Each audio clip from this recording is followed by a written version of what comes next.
तो आज आपको बहुत ही खूबसूरत यात्रा पर हम लेकर चल रहे हैं। आज आपको लेकर चल रहे हैं केदारनाथ धाम। इस समय मैं हूँ देहरादून एयरपोर्ट पर और यहाँ से हम इस हेलीकॉप्टर में जाएंगे। लगभग आधा घंटा या 40 मिनट की फ्लाइट है और इसके बाद सीधे आप केदारनाथ धाम पर लैंड करेंगे।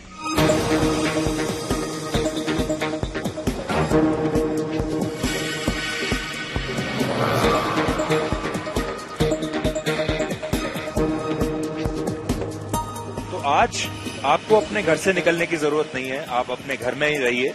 लेकिन हम आपको घर बैठे या आप जहां पर भी हैं, अगर आप हमें टीवी पर देख रहे हैं या अपने मोबाइल फोन पर देख रहे हैं, तो आज हम आपको केदारनाथ धाम की यात्रा पर लेकर चल रहे हैं। तो जैसे मैंने आपको कहा कि ब्लैक एंड व्हाइट अपना 1 वर्ष पूरा कर रहा है और हम सोच रहे थे कि जो वर्षगांठ का स्पेशल एपिसोड है, हमारा एनिवर्सरी एपिसोड, वो हम कहां से करें, क्या नया करें उसमें। और फिर ये ख्याल आया कि ये स्पेशल एनिवर्सरी एपिसोड हम केदारनाथ धाम जाकर करते हैं। केदारनाथ बाबा का आशीर्वाद लेते हैं, आपके लिए भी लेकर आते हैं और जो इतना दूर हम पीछे ये शोर शराबा, कोलाहल, हिंसा छोड़कर आए हैं, ये खत्म हो जाए, ये भी प्रार्थना यहाँ पर करते हैं।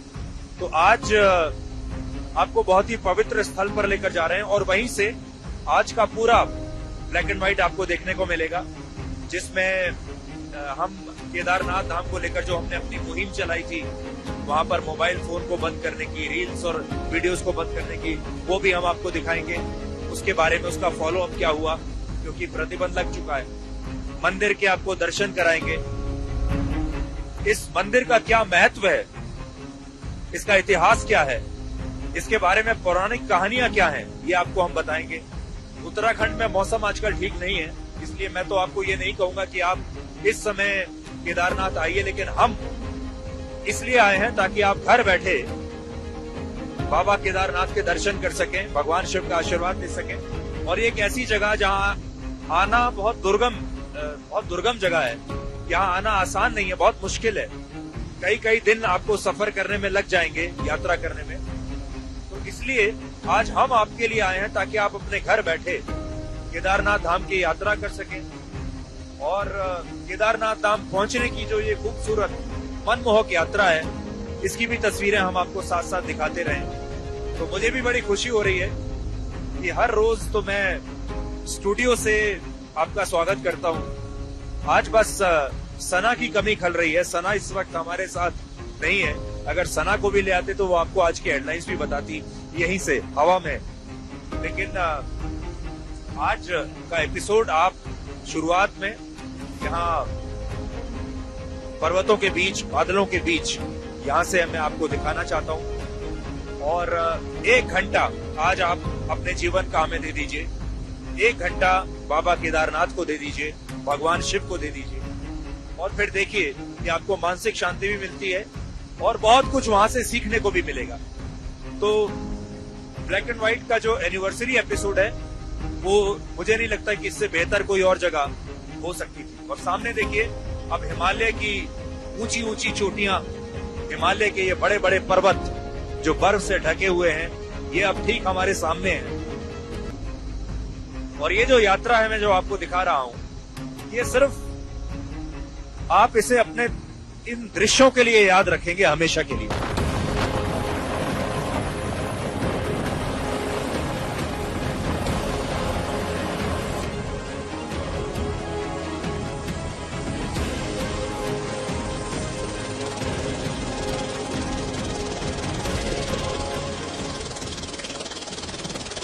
तो देखिए, हम केदारनाथ पहुंच गए हैं।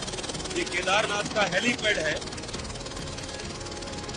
और यहाँ आते ही एकदम अलग ही अनुभूति है, एकदम अलग। ऐसा लग ही नहीं रहा है कि हम पृथ्वी लोक पर हैं। देखिए, आपको दिखाता हूँ, मेरे पीछे देखिए अब आप, कितनी खूबसूरत जगह है। इसके बारे में शब्द नहीं है, आप सिर्फ देखकर ही अंदाजा लगा सकते हैं कि ये स्थान कितना खूबसूरत है और ऐसे ही स्थान में भगवान का वास हो सकता है। पर्वत आप देखेंगे, यहीं पर देखिए ये झरना बह रहा है। जय भगवान, हर हर महादेव, हर हर महादेव, जय हर हर महादेव।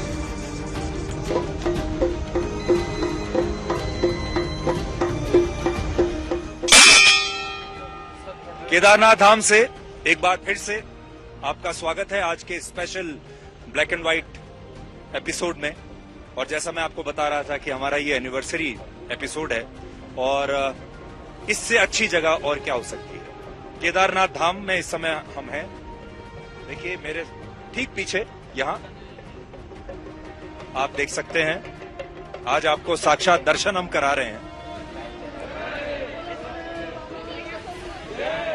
सबसे पहले तो आपको एक उपलब्धि अपनी दिखाते हैं। देखिए हमारी जो उपलब्धि रही, हमने एक मुहिम चलाई जिसमें ये हमने मांग की थी कि यहाँ पर मोबाइल फोन बैन हो जाने चाहिए, रील्स नहीं बननी चाहिए। और उसका नतीजा ये हुआ कि यहाँ पर अब इस तरह के बोर्ड्स लग गए हैं। देखिए अब यहाँ पर ये बोर्ड्स लगे हैं, फोटोग्राफी वीडियोग्राफी अब यहाँ पर अलाउड नहीं है। हिंदी में अंग्रेजी में सब जगह इस तरह के चेतावनियां लग गई हैं। और अगर आप मंदिर के द्वार पर भी देखेंगे तो वहां पर भी लिखा हुआ है।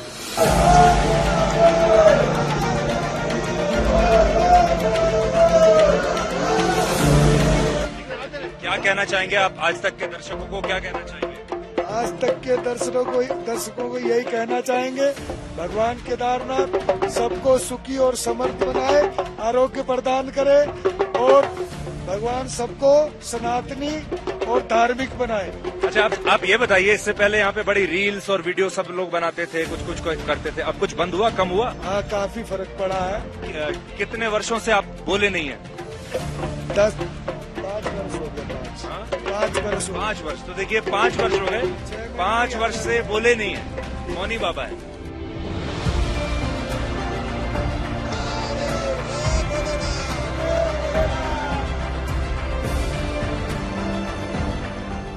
अब मैं यहाँ और आपकी कुछ और लोगों से बात कराता हूँ। देखिए यहाँ पर बहुत सारे युवा आए हुए हैं, हाँ, और फोटो देखिए सब बना रहे हैं, सबके पास मोबाइल है। यार ये बताओ आप लोग कि अब जब से आपको पता चला कि मोबाइल फोन बैन हो गया यहाँ, तो कैसा लगा आपको? क्या क्या बोलते हैं आप, ये ठीक हुआ? अपने यूज करने के ऊपर है, कुछ गलत यूज करते हैं, कुछ आगे वायरल होने के लिए, रील बनाने के लिए वो करते हैं। हम तो नॉर्मल बस बाबा की फोटो खींचते हैं। एक मूवमेंट कैप्चर करने के लिए आए, इतने दूर से आए, चढ़ के आए, तो एक मूवमेंट कैप्चर करने के लिए आए और कुछ। हम अंदर नहीं जा रहे, हम बाहर से ही ले रहे हैं। अच्छा नहीं, सही कह रहे हैं। तो बहुत सारे आपने देखा, बहुत सारे लोग यहाँ पर रील्स बनाने के लिए आते हैं, वीडियो बनाने के लिए आते हैं। पर्यटक स्थल के साथ साथ हमारा आस्था का केंद्र भी है ये, ठीक है। यहाँ पर हमारे मर्यादाओं के साथ में हमें काम करना चाहिए। अब कोई किसी को प्रपोज कर रहा है सर, कोई देखो हम मंदिर में हो क्या रहा था, क्या हो रहा सर हो रहा था यहाँ पर कि कुछ यूट्यूबर्स आ रहे थे यहाँ पर, और वो क्या कर रहे थे कि एक दूसरे को, मान लिया कपल्स आ रहे थे, प्रपोज कर रहे थे, कभी कुछ। हमारा आस्था का केंद्र है, धार्मिक चीजें हैं सर ये।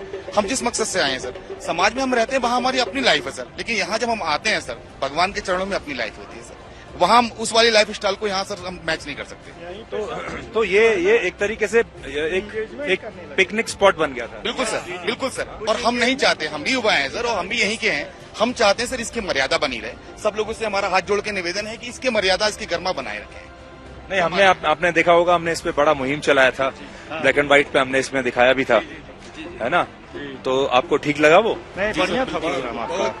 तो यहाँ समस्या क्या आ रही थी? समस्या लोग कुछ अपने अनुभव आप यूट्यूबर्स जो है, अब यूट्यूब बनाने के लिए गलत अफवाह भी फैला रहे हैं ना, कि माहौल उससे खराब हो रहा है। जैसे कि अब कुछ लोग जो है यहाँ एंगेजमेंट करने लग रहे हैं, कुछ लोग रील बना के डांस कर रहे हैं, तो उसका गलत इम्पैक्ट जा रहा है पब्लिक में ना। आस्था का केंद्र है, पूजा कीजिए, दर्शन कीजिए, जो वाजिब चीजें हैं वो कीजिए, भगवान सबकी इच्छा कर सकते हैं। आप केदारनाथ का प्रचार कर सकते हैं, लेकिन हम उनकी आड़ में सर अपना प्रचार नहीं कर सकते। अपना प्रचार करेंगे सर वो गलत होगा। हम बाबा के चरणों में आए ना सर। तो अब लोग कुछ कम हुए हैं यहाँ पर? प्रशासन बहुत ही अट्रैक्ट है इसके प्रति, जिसका भी देख रही है फोन तुरंत लेके रख ले रही है, उसके ऊपर जुर्माना भी लगा रही है, बहुत अच्छा काम कर रही है। इससे ये खत्म हो जाएगा धीरे धीरे चल के। जिसको जिसको पता चलेगा वो गलती से भी ये गलती नहीं करेगा। बहुत अच्छा सपोर्ट कर रही है प्रशासन के लिए, इसको थैंक यू बोलना है। मोबाइल के साथ एक चीज और हो जाए कि हम मर्यादित बस्तर के अंदर सर हम इसमें आए, अच्छा। तो सबसे बढ़िया अच्छा है तो सर। वस्त्रों का भी आप चाहते हो कि हम एक- चाहते हैं सर वस्त्रों में एक अगर हम ड्रेस कोड होना बिल्कुल चाहिए। ड्रेस कोड में मर्यादित, हम सनातन धर्म के अंदर आते हैं सर, हम उसके रूल्स को फॉलो करते हैं, उसके नियम को फॉलो करते हैं सर। देखो सर, स्कूल कॉलेज हम जाएंगे, बाकी यूनिफॉर्म है ना सर, घर की हमारी है ना सर, तो क्यों ना हमारे मंदिर पूजा पाठ की ड्रेस क्यों नहीं है? हम अगर ये शॉर्ट कैपनी में सर मैं आ जाऊंगा सर तो क्या चलेगा सर? वो भी ऐसा नहीं कि हमारी अपनी आजादी है सर, लेकिन आजादी में सर देखो मिसयूज हो जाता है। भगवान के उसमें हम खिलवाड़ नहीं कर सकते सर, हर चीज का अपना नियम है।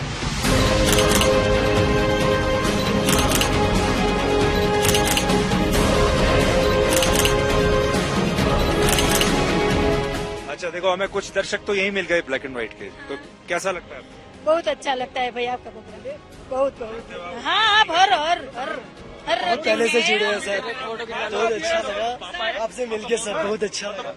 मेरा जो बाबा है, मेरा जो मतलब फादर है, आपका मतलब बहुत बड़ा फैन है सर।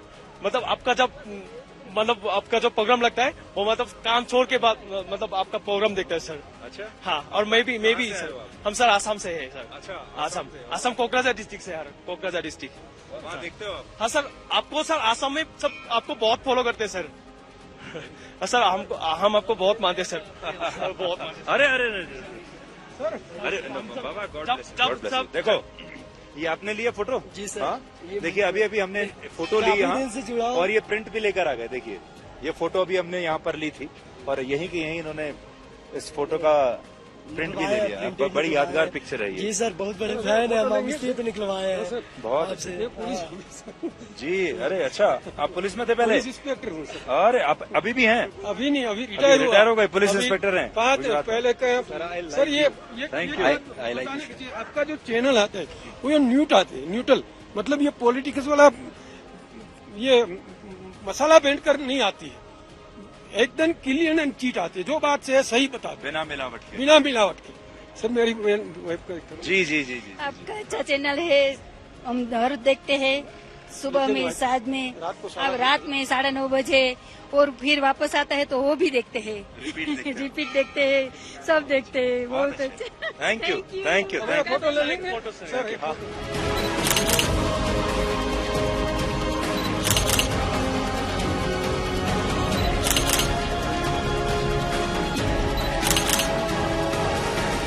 आज जब मैं समुद्र तल से लगभग 11,759 फीट की ऊंचाई पर यहाँ इस पवित्र तीर्थ स्थल पर मौजूद हूँ, तब मैं आपको केदारनाथ की कहानी भी बताना चाहता हूँ। और ये कहानी है वर्ष 2013 की, जब यहाँ बहुत जबरदस्त बाढ़ आई थी। और अगर आज मैंने आपको वो बाढ़ की कहानी न बताई तो आज की कहानी अधूरी रह जाएगी। ये एक ऐसी त्रासदी थी जिसमें ग्लेशियर के टूटने से हजारों लोग मारे गए, और इस आपदा ने केदारनाथ घाटी को भी पूरी तरह उजाड़ कर रख दिया था, और पहाड़ों में धसी बड़ी बड़ी चट्टानें भी तब टूटकर बिखरने लगी थी। लेकिन इतनी भयानक त्रासदी में भी केदारनाथ के इस मंदिर को कुछ नहीं हुआ था, और ये एक चमत्कार ही था जिसे लोग आज भी याद करते हैं। और मैं भी जब यहाँ पर मौजूद हूँ तो मैं इस अदृश्य शक्ति को खुद महसूस कर पा रहा हूँ कि इतने कठिन समय में भी ये मंदिर कैसे अपनी जगह अड़िग खड़ा रहा। एक और बात जो मैंने यहाँ दिल से महसूस की है वो है एक्टर सुशांत सिंह राजपूत की केदारनाथ से जुड़ी हुई यादें।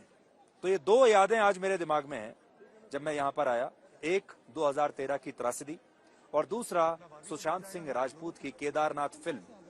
सुशांत सिंह राजपूत आज हमारे बीच में नहीं है, लेकिन एक जमाना था जब वो इसी जगह पर अपनी एक बड़ी मशहूर फिल्म केदारनाथ के लिए शूटिंग कर रहे थे।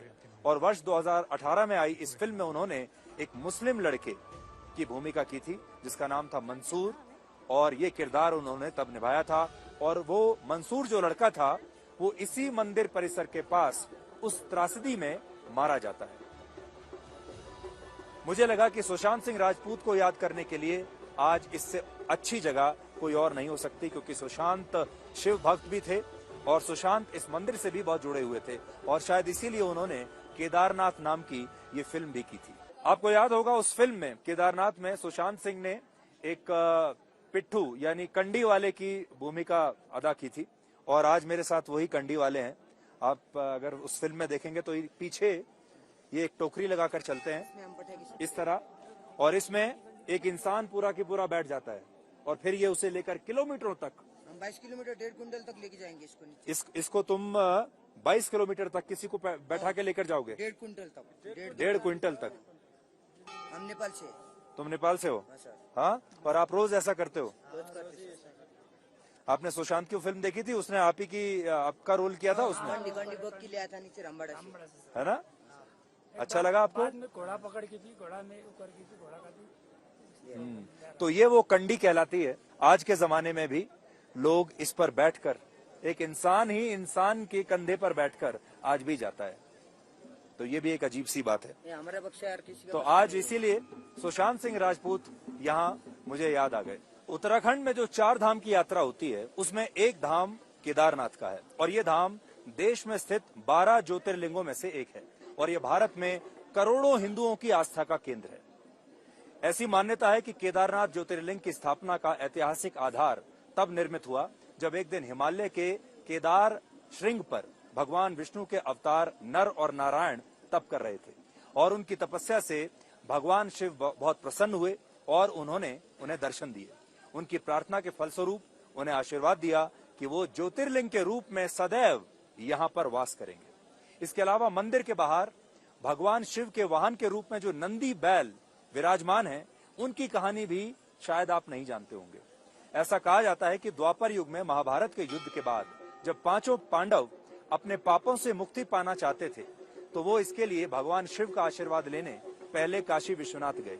लेकिन भगवान शिव ने जब काशी विश्वनाथ में 5 पांडवों का आशीर्वाद वहां उन्हें नहीं दिया, तो वो केदारनाथ की इस भूमि पर आए, जहां भगवान शिव तब भी अपनी नाराजगी की वजह से उन्हें अपना आशीर्वाद नहीं देना चाहते थे। लेकिन पांडवों के हट के बाद जब भगवान शिव ने नंदी बैल का रूप धारण किया, और इस दौरान भीम ने भगवान शिव को प्रकट होकर आशीर्वाद देने के लिए विवश कर दिया, तो भगवान शिव भी इससे प्रसन्न हुए और उन्होंने पांडवों को उनके पापों के लिए क्षमा कर दिया। और तब से लेकर आज तक नंदी बैल की पीठ के आकार में जो पिंड रूप यहाँ पर है, उसमें भगवान शिव को ही पूजा जाता है। और ये जो केदारेश्वर धाम है, इसका निर्माण पांडवों के वंशज जन्मेजय ने किया था, और 17वीं शताब्दी में आदि गुरु शंकराचार्य ने इस मौजूदा मंदिर की स्थापना की। और मुझे ऐसा लगा कि ब्लैक एंड व्हाइट को जब 1 साल पूरा हो रहा है, तो यहां से हम एक और नई यात्रा आप सबके साथ मिलकर शुरू करें, जिसमें आपका भरोसा और हमारा प्यार हमारे साथ हमेशा रहे। ये जो मंदिर है, थोड़ा सा इसका इतिहास भी आपको बता देता हूं। इसे मोक्ष धाम भी कहते हैं, और ये कहा जाता है कि मोक्ष का जो द्वार है वो यहीं से खुलता है।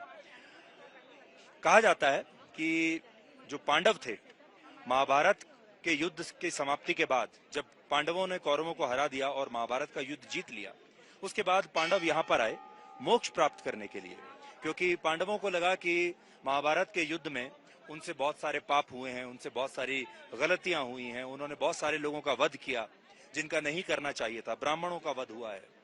तो वो प्रायश्चित करना चाहते थे और भगवान शिव को प्रसन्न करना चाहते थे, और यही वो जगह है, ऐसा कहा जाता है, जहां पांडव आए थे और इसी मंदिर के अंदर बैठकर, इसके गर्भगृह में, वो उन्होंने यहाँ तपस्या की, उन्होंने यहाँ पश्चाताप किया, और तपस्या ऐसी की कि उसके बाद भगवान शिव भी उनसे प्रसन्न हो गए थे, और यहीं से फिर उन्हें मोक्ष मिला था, यानी यहीं से उनके मोक्ष का द्वार खुला था।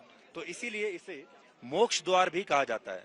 तो आजकल के कलयुग के जमाने में अगर आपको मोक्ष प्राप्ति करनी है, मोक्ष की इच्छा अगर आप रखते हैं, तो ये एक ऐसी जगह है जहां अगर आप अपने सही भावनाओं के साथ, पूरी पवित्र भावनाओं के साथ आप आएंगे, तो ऐसा कहा जाता है कि यहाँ मोक्ष की प्राप्ति होती है। जो रील्स वाले लोग हैं, जो यूट्यूबर्स हैं, वो मैं आज नहीं देख पा रहा हूँ, उनकी संख्या ना के बराबर है, अगर हैं भी तो वो बहुत दूर हैं, और आज आपको यहाँ पर रील्स और वीडियो बनाने वाले लोग बहुत ही कम मिलेंगे। लेकिन साथ ही आपको ये भी लग रहा होगा कि हम लोग मुहिम तो चलाते हैं रील्स और वीडियो के खिलाफ, और खुद यहाँ पर वीडियो बना रहे हैं। तो इसका एक कारण ये है कि हम वहीं पर वीडियो बना रहे हैं जहां पर ये अलाउड है, और हमने यहाँ पर ये आपके लिए रिपोर्ट बनाने से पहले ये मंदिर समिति से एक परमिशन ली, इजाजत ली है, और उसके बाद फिर हम यहाँ पर आपके लिए ये रिपोर्ट तैयार कर रहे हैं। केदारनाथ को लेकर जो मुहिम हमने शुरू की थी, उसमें तो हमें बहुत सफलता मिली, लेकिन आज केदारनाथ से हम एक और कैंपेन की शुरुआत कर रहे हैं, जिसमें हम आपको ये बताएंगे कि कैसे हमारे देश में रील्स का नशा अब लोगों की जान ले रहा है। पिछले एक हफ्ते में हमारे देश में 9 लोग, पिछले एक महीने में 21 लोग और इस साल अब तक 78 लोग रील्स बनाने की वजह से अपनी जान गंवा चुके हैं और ये संख्या हर दिन के साथ बढ़ रही है। भारत में लाइफ इज अ रील की कहानी अब लोगों को मौत के मुंह में ले जा रही है, लेकिन इसके बावजूद भारत के करोड़ों लोग रील्स बनाने के लिए और मशहूर होने के लिए कुछ भी करने के लिए तैयार हैं। और एक बहुत बड़ी समस्या है जिस पर आज हम केदारनाथ से अपनी ये नई मुहिम शुरू कर रहे हैं और आप पहले हमारी ये रिपोर्ट देखिए जो आज हमने ऐसे ही लोगों के ऊपर तैयार की है। ये तस्वीरें चंद्रपुर जिले की हैं, जिसमें 8 से 10 लड़के एक गहरे तालाब के किनारे पार्टी कर रहे थे और अपने मोबाइल फोन से इसका वीडियो बना रहे थे। लेकिन तभी एक लड़का तालाब में गिर गया और फिर उस लड़के को बचाने के लिए 3 और लड़कों ने तालाब में छलांग लगा दी, जिसमें इन चारों लड़कों की मौत हो गई। दूसरी घटना मुंबई की है, जहां एक पति पत्नी समंदर के किनारे रील्स बना रहे थे और किनारे पर खड़ी उनकी बच्ची उन्हें वापस आने के लिए कह रही थी, लेकिन इन लोगों ने इस बच्ची की बात नहीं सुनी और फिर तेज लहरों के साथ ये पति पत्नी उसमें बह गए और इस दुर्घटना में इस महिला की मौत हो गई। उत्तर प्रदेश के इटावा में रील्स बनाने के चक्कर में 2 नाबालिग लड़के नदी में बह गए और उनकी मौत हो गई। कानपुर में भी इसी तरह नदी की तेज धारा के साथ वीडियो बनाते वक्त एक लड़का उसमें बह गया और उसकी मौत हो गई।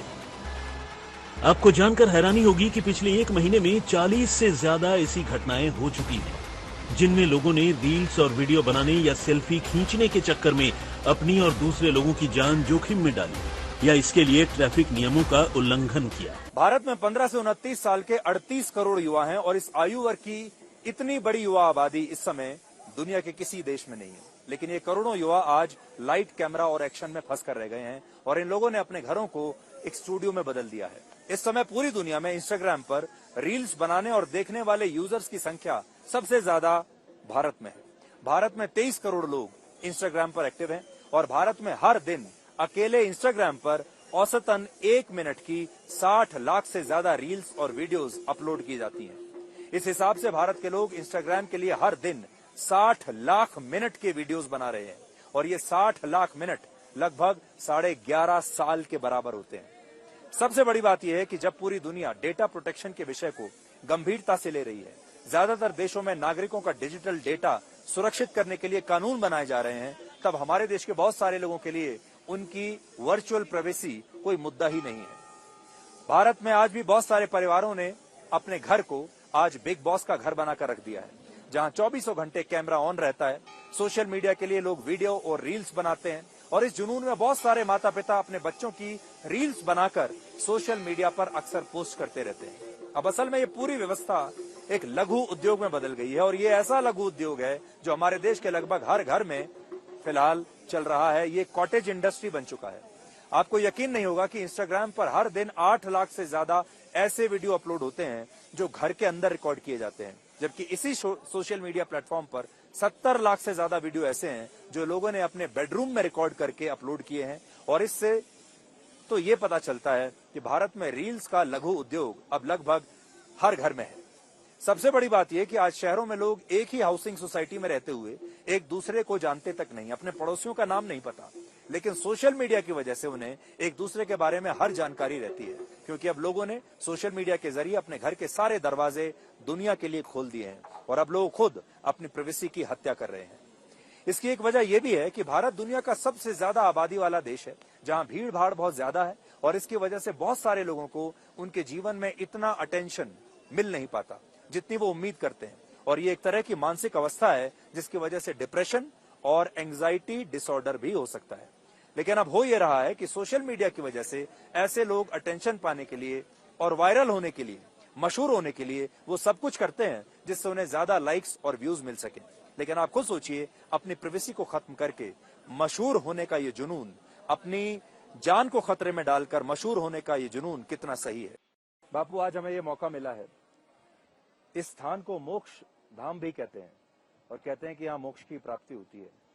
अपने तमाम दर्शकों के लिए हम ये जानना चाहेंगे कि आपके हिसाब से मोक्ष क्या है? हमारे सभी तीर्थ वैसे तो मुक्ति देता है, लेकिन कुछ विशेष तीर्थ है जिसकी महिमा विशेष है। और मेरी दृष्टि में मोक्ष ये है कि व्यक्ति ईर्ष्या, द्वेष और निंदा से मुक्त हो जाए, वो ही मोक्ष है।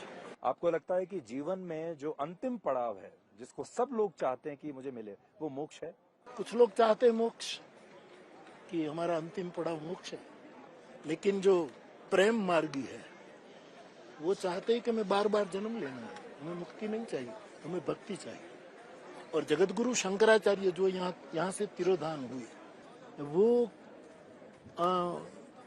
मोक्षवादी महापुरुष थे, लेकिन उसने भी दैव्यापराध समापन स्तोत्र में कह दिया कि न मोक्षस्य आकांक्षा, मुझे मोक्ष की इच्छा नहीं, मैं निरंतर जन्म जन्म शिव शिव भवानी की जपता, मैं शिव पार्वती का जप करता हूँ।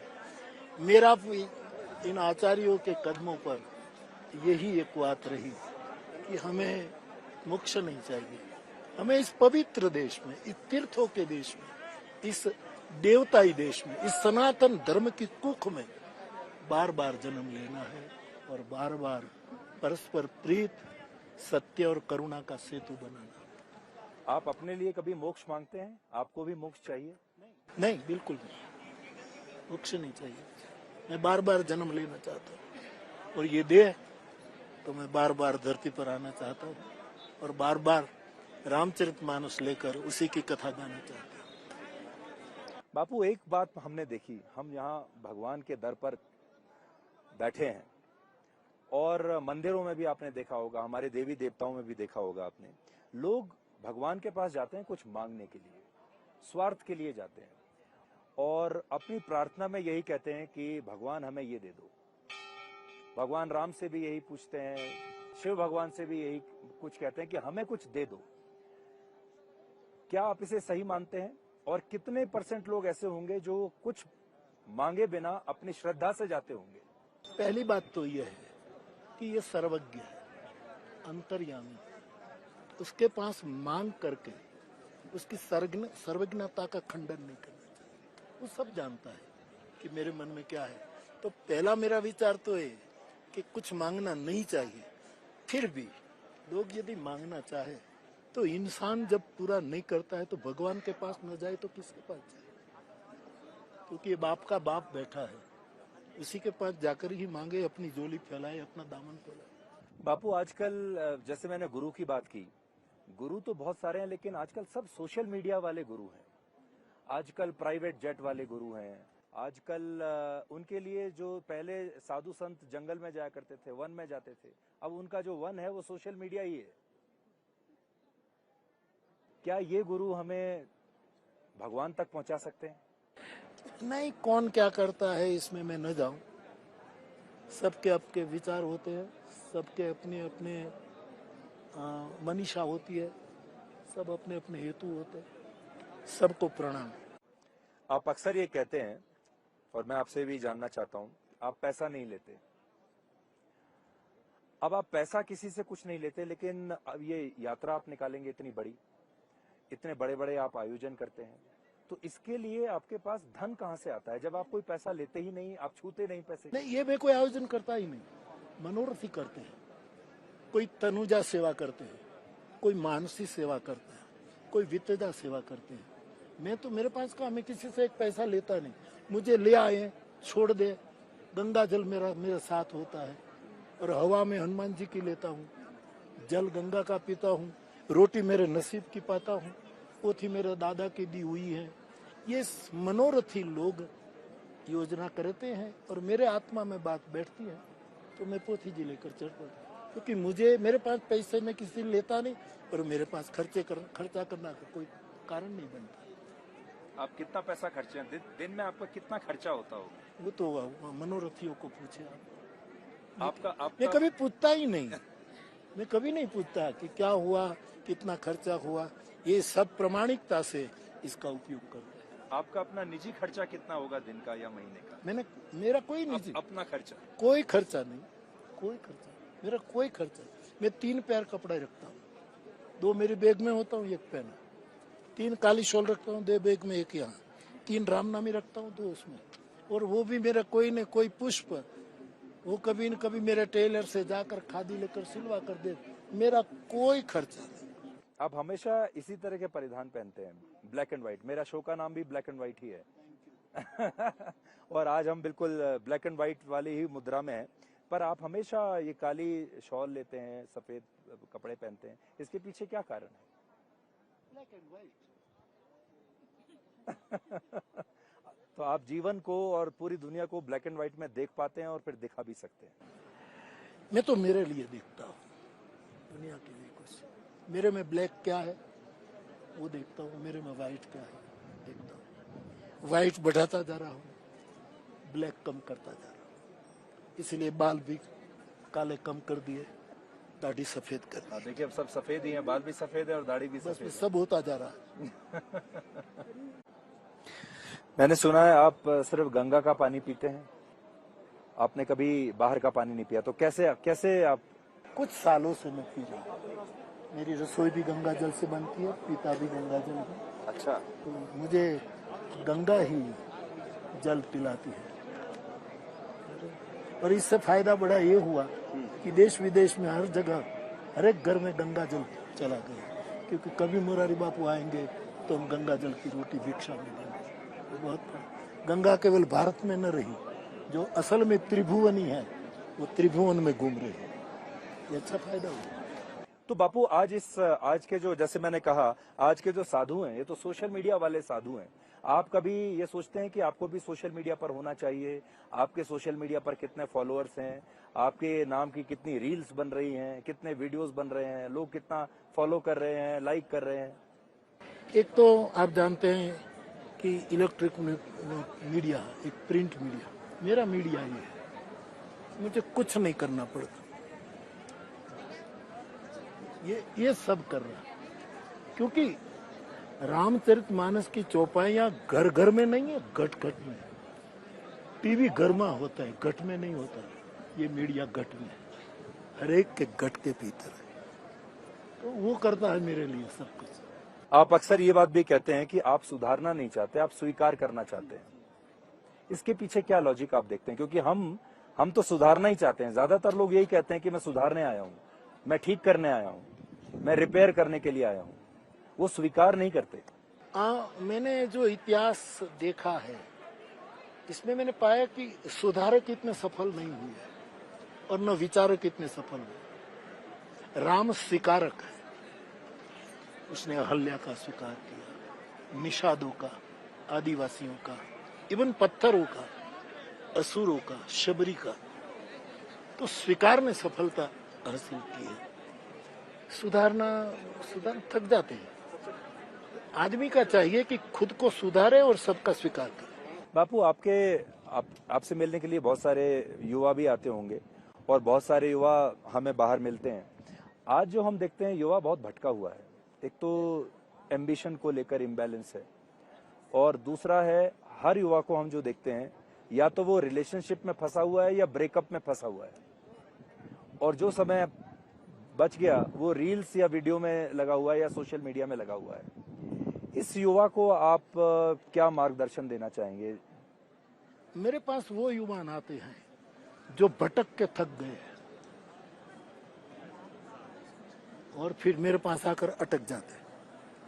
पहले बहुत घूम लेते इधर उधर दुनिया में का, और मैंने ये देखा है कि हर जगह भटक करके वही मुरारी बापू, वही राम कथा, आज इतने मैं 65 ईयर से गा रहा हूँ, और लोग आते हैं क्योंकि हर जगह देख करके वो तो कहीं एक जगह अटक जाए, श्रद्धा में, गुणातीत श्रद्धा में, परम विश्वास में, परम आस्था में अटक जाए, ये जरूरी है। आप 77 वर्ष के हैं, आजादी से पहले आपका जन्म हो गया था, जब गुलाम भारत में आपका जन्म हुआ। जी हाँ। कभी आपने सोचा, और आपने सारे दौर देखे आजादी के बाद, अलग अलग जो फेज आए, राजनीति बदली, क्या आपने कभी कल्पना की थी कि आज जहां 2023 में हम जो बैठे हैं, जिस तरीके से सब कुछ चल रहा है, व्यवस्था है, राजनीति है, मॉरल वैल्यूज हैं, ये कभी आपको ऐसा देखने को मिलेगा? और आप तब भी अपने उसी रूप में रहेंगे? आदमी को सहज रहना चाहिए। आदमी में हिम्मत हो तो उसको मौसम बदले वो ठीक नहीं, आदमी मौसम को बदलते। वो तेज है, वो कृपा है, वो करुणा। तो हम समाज बदलता जाता है, इससे हम अपने आप को नहीं बदलते। हम गंगा दुनिया कितनी बदल जाए अपनी धारा नहीं बदलती, यमुना अपनी धारा नहीं बदलती। अध्यात्म अपना एक राजमार्ग है, ये छोटी छोटी पगडंडियों पर नहीं जाता। पर अब गंगा में भी क्रूज चलने लगे हैं, गंगा में भी गंगा भी कमर्शियल हो गई है, गंगा का जो गंगा जल है वो भी बाजार में बिकने लगा है। ऐसे में जब गंगा जल बाजार में भी बिक रहा है एक प्रोडक्ट की तरह, और गंगा के साथ जो आस्था है वो दोनों साथ साथ कैसे चले? नहीं, ये गंगा जी की मुझे चिंता जरूर है, क्योंकि ये गंगा जो है ये सनातन धर्म की साक्षी है। भारत में क्या होना चाहिए, क्या हो रहा है, इस सब की साक्षी गंगा है। इसलिए कैसे भी वो प्रदूषण से मुक्त होनी चाहिए। कुछ साल पहले कोई सरकार थी, योजना बनी थी, मुझे नहीं लगा कि कहाँ तक पहुंची। आज भी गंगा शुद्धिकरण का, लेकिन मैं गंगा जल पीता इसीलिए नहीं, गंगा कोई एक धर्म की नहीं है, और मानस के आधार पर कहने दो, गंगा नदी भी नहीं, गंगा एक सबको स्वीकार करने वाला सनातन प्रवाह है। तो उसका व्यापार नहीं होना चाहिए, प्रसाद होना चाहिए। आपको अपने बारे में कभी ऐसा लगता है कि लेकिन एक बात बीच में ये भी कि आज मिनरल वाटर बिके जा रहे हैं, तो कम से कम गंगा जल सबके घर में ये जाए तो बेटर भी है। बिल्कुल। कथा की अगर बात करें बापू, तो दो तरह की कथाएं अब हमारे समाज में है। एक वो कथा, सकारात्मक कथा, जो आप सनातन धर्म की कथा जो आप सुनाते हैं। दूसरी कथा हमारी आ रही है टीवी के जरिए, ओटीटी प्लेटफॉर्म्स के जरिए, इंटरनेट के जरिए, जो आप सुनते हैं आजकल जो वेब सीरीज जो आ रही हैं, उसमें नकारात्मक कथा है। और हमारा जो युवा है वो ज्यादातर नकारात्मक कथा देख रहा है, जिसमें शॉर्टकट की बातें होती हैं, बिना मेहनत किए कैसे रातों रात अमीर बन सकते हैं उसकी बातें होती हैं। अब इन दो कथाओं में क्लैश है। कहीं ऐसा तो नहीं कि ये जो कथा है आपके वाली, ये भी धीरे धीरे धीरे विलुप्त होती चली जाएगी दुनिया से? नहीं, मैं नकारात्मक विचारों से बहुत दूर रहता हूँ। मेरी सोच हकारात्मक है और मैं स्वीकार का आदमी हूँ। मैं किसी को सुधारने के लिए नहीं निकला, सबका स्वीकार है। और हमेशा देर लगती है, कुछ समय ऐसा लगे कि नेगेटिव तत्व हावी हो रहे हैं, लेकिन इतिहास देखिए, पुराण देखिए, अपनी पूरी सनातन नेगेटिव सदा हारे है, पॉजिटिव सदा जीते। आप राजनीति में कोई दिलचस्पी रखते हैं? बिल्कुल। मेरे पास इतना बड़ा आध्यात्मिक क्षेत्र है, मेरे पास व्यास गादी है, राजगादी की कौन सोचे। लेकिन इससे बहुत फर्क पड़ता है कि देश में किसका शासन है, प्रधानमंत्री कौन है, मुख्यमंत्री कौन है, उसकी नीतियां क्या हैं, वो किन संस्कारों को सरकार बढ़ावा देती है। अब जैसे मोदी जी हैं, पीछे 10 साल से अब 10 साल होने वाले हैं। क्या आपको ऐसा लगता है कि ये 10 साल में जहां तक हमारे संस्कारों का सवाल है, जहां तक हमारी संस्कृति का सवाल है, हम लोग वापस अपनी संस्कृति की तरफ आए हैं? मैं भारत का नागरिक होने के नाते अखबार पढ़ता हूँ, और इससे राजनीति में क्या हो रहा है, सरकार क्या कर रही है, सब विभाग क्या क्या कर रहे हैं, उससे थोड़ा कुछ परिचित रहता हूँ। लेकिन मुझे लगता है कि कुछ अच्छा तो हो रहा है, अच्छा तो, और विकास ऐसा हो कि पूरे समाज को विश्राम तक ले जाए, कुछ तो अच्छा हो। ब्लैक एंड व्हाइट का 1 वर्ष पूरा होने पर हमने आप सबसे अपील की थी कि आप अपनी शुभकामनाएं हमें भेज सकते हैं। ब्लैक एंड व्हाइट के साथ ये 1 साल का जो सफर आपका रहा वो कैसा रहा, हमने आपके जीवन को किस प्रकार से छुआ है, आपके जीवन में अगर कोई बदलाव आया है ब्लैक एंड व्हाइट की वजह से, तो हमने आपसे कहा था कि आप अपना संदेश भेजिए। और बड़ी खुशी है मुझे आपको बताते हुए कि पूरे देश से हमारे जो दर्शक हैं वो लगातार अपने वीडियोस, अपने संदेश भेज रहे हैं। तो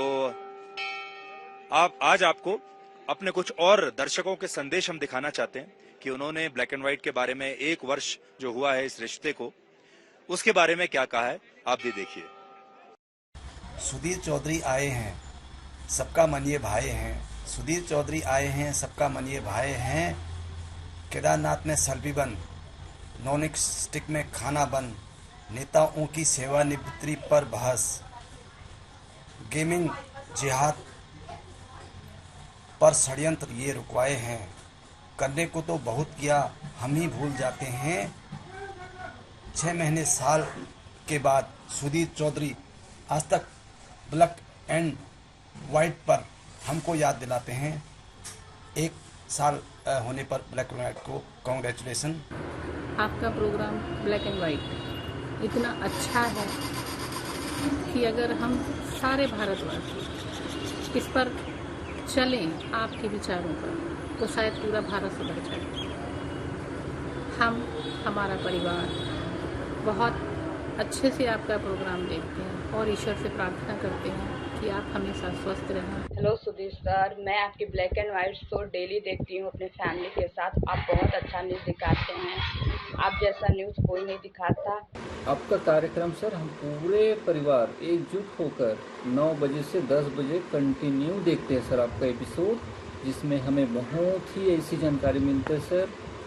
काफ़ी दुनिया में क्या चल रहा है क्या नहीं चल रहा है सर, इसकी जानकारी विस्तृत रूप से हमको देखने को मिलता है सर आपके शो के माध्यम से। तो हम सर पूरे फैमिली आपका बहुत बड़ा फैन है sir. Black and white show बहुत ही अच्छा लगता है मुझे, क्योंकि इसमें देश दुनिया को मैं समझ पाता हूँ और सिर्फ 1 घंटा में ब्लैक और वाइट में फ़र्क समझ पाता हूँ।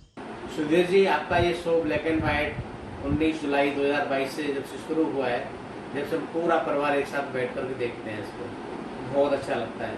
आपका बहुत बहुत धन्यवाद, बहुत बहुत शुक्रिया। जिस तरह से आप समाज की नकारात्मकता को क्लियर करते हैं, आपको बहुत बहुत बधाई। निष्पक्षता के लिए, स्पष्टवादिता के लिए भी। जो आज तक पर ये ब्लैक एंड वाइट कार्यक्रम सुधीर जी चौधरी द्वारा प्रस्तुत किया जा रहा है, बहुत ही शानदार कार्यक्रम है। इस कार्यक्रम में पाठकों को नई नई जानकारी तथा किसी तरह की फ्रॉड न्यूज़ और सामान की जो सुधीर जी जानकारी देते हैं, मैं बहुत बहुत धन्यवाद देता हूँ। आज तक के इस न्यूज़ चैनल पर जो ब्लैक एंड वाइट कार्यक्रम के 1 साल पूर्ण होने पर मैं पूरी आज तक टीम व सुधीर चौधरी जी को शुभकामनाएं देता हूँ। हम बहुत आपसे खुश रहते हैं, आपकी जब से न्यूज़ देखते हैं जब से हमारा हौसला भी बहुत बड़ा है, जीने का कुछ अनुभव भी सीखे हैं आपसे हम। ऐसे आप करते रहिए, हम तो उम्मीद ऐसा करेंगे कि जब तक आपका सांस चले, जब तक आप ब्लैक एंड वाइट पर चलते रहिए। ऐसे हम लोगों को समझदारी की बात या कोई इतिहास के बात। ब्लैक एंड वाइट 1 साल होने पर आपको बहुत बहुत बधाई। मुझे बहुत बहुत अच्छा लगता है, मेरा लड़का है उसे भी बहुत अच्छा लगता है। जब वो 9 बजती है कहते हैं कि पापा ब्लैक एंड वाइट चलाओ। सर, आपके प्रोग्राम ब्लैक एंड वाइट को 1 साल पूरे होने के उपलक्ष्य में आपको और आपकी पूरी टीम को हार्दिक बधाई। आज तक को भी हार्दिक बधाई, जो आपके साथ कंधे से कंधा मिलाकर चलते हैं और आप हमें अच्छी अच्छी जानकारियाँ, देश दुनिया की तमाम खबरें से अवगत कराते हैं और हमारा मार्गदर्शन करते हैं। आपको देखकर हम लोग बड़े हुए हैं और आपसे हमने बहुत कुछ सीखा है और देश हमेशा आपसे सीखेगा। आपकी पत्रकारिता पे हमें पूरा नाज है और आप यूँ ही हम भगवान से प्रार्थना करते हैं कि आप दीर्घायु हो और आप यूँ ही हम लोगों का मार्गदर्शन करते रहिए। आपकी ब्लैक एंड वाइट हमेशा देखता हूँ। आप देश के किसी भी मुद्दों पर बात करते हैं, अच्छा लगता है और उसकी विश्लेषण अच्छी होती है। आपके साथ लगभग 26 साल से जुड़ा हूँ। आपकी समाचार की शैली मुझे बहुत ही पसंद आती है। किसी कारणवश लाइव ना देख पाऊँ तो कुछ वर्षों से उसको डाउनलोड कर दूसरे दिन देखता हूँ।